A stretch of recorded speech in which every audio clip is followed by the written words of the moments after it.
the project that Nicole and John are working on is really, this is the capstone project. So this is going to be the public-facing media component of the project, if you will. And this is going to be a 15-minute song cycle that's based on the experiences of clients and staff at the Family Justice Center and volunteers as well. This project in particular comes out of this interaction over the past months with the Family Justice Center, which is just like a tour de force in terms of their impact in the community.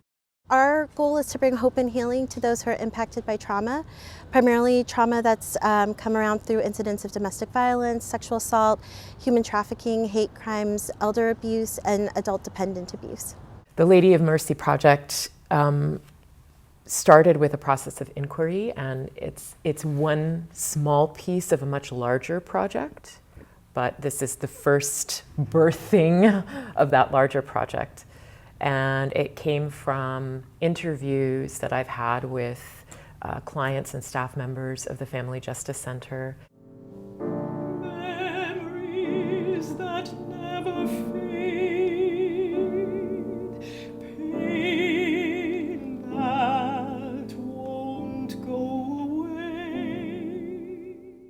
One of the people who I interviewed is the inspiration for the title. I find that the Family Justice Center is truly a place where people can experience hope and mercy. I asked Fernando Salinas, who is a really just amazing poet who has this style of writing that's very lyrical. Already it's musical without him writing song lyrics. And he's very much from this community, so he adds special perspective.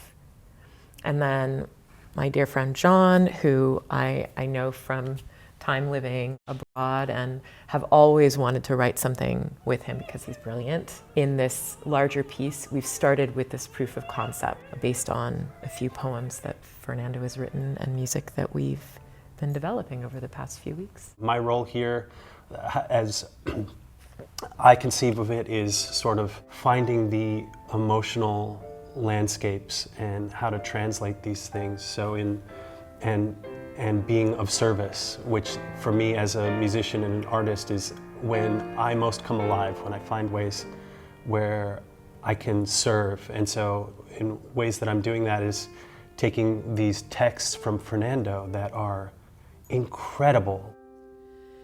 It took courage to love yourself enough to leave gloomy nights behind you.